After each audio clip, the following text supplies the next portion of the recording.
മരണം ഒരു സംഭവമല്ലെന്നും ഒരു കൂട്ടം സംഭവങ്ങളുടെ അവസാനമാണ് മരണമെന്ന് പറഞ്ഞത് വിജയൻ മാഷായിരുന്നു.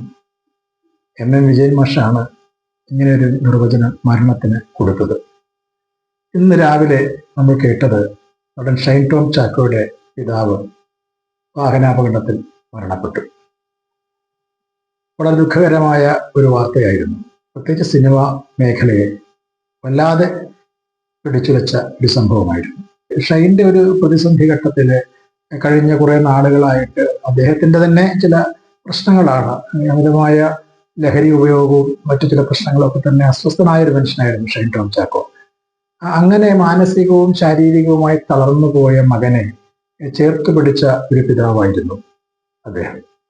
എല്ലാ മക്കളെയും എല്ലാ രക്ഷിതാക്കളും അങ്ങനെ തന്നെയാണ് ചെയ്യുന്നത്. എങ്കിലും വല്ലാതെ പതറിപ്പോയ ഒരു സന്ദർഭത്തിൽ ഒരു പിതാവ് സ്വാഭാവികമായിട്ട് മകന്റെ തകർച്ചയിൽ വീണ്ടും തകരേണ്ടതാണ്. പക്ഷെ അദ്ദേഹം അത് പിടിച്ചു നിന്നു. മകന് കരുത്തു പകർന്ന ഒരു പിതാവായിരുന്നു. അവരൊരുമിച്ച് ഒരു സിനിമാ കമ്പനി രൂപീകരിച്ച് പുതിയ സിനിമകൾ ചെയ്യണം എന്നൊക്കെ ആഗ്രഹിച്ച് മകന്റെ ഒപ്പം നടക്കുന്ന ഒരു പിതാവായിരുന്നു. ഒരു മകൻ പിതാവ് എന്ന ബന്ധത്തിനപ്പുറം വൈകാരികമായ ഒട്ടേറെ അടുപ്പമുള്ള സൗഹൃദവും സ്നേഹവും ഒക്കെ തന്നെയുള്ള ഒരു നല്ല ബന്ധമായിരുന്നു.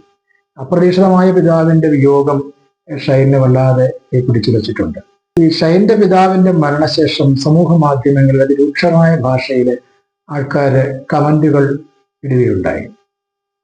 ഷൈനെ ആക്ഷേപിച്ചുകൊണ്ടും ഷൈനെ കുറ്റം പറഞ്ഞുകൊണ്ടും ഒക്കെ തന്നെ. നമുക്കൊരിക്കലും അംഗീകരിക്കാൻ കഴിയാത്ത വിധത്തിലാണ് മലയാളികൾ ഈ സംഭവത്തെ കണ്ടത്.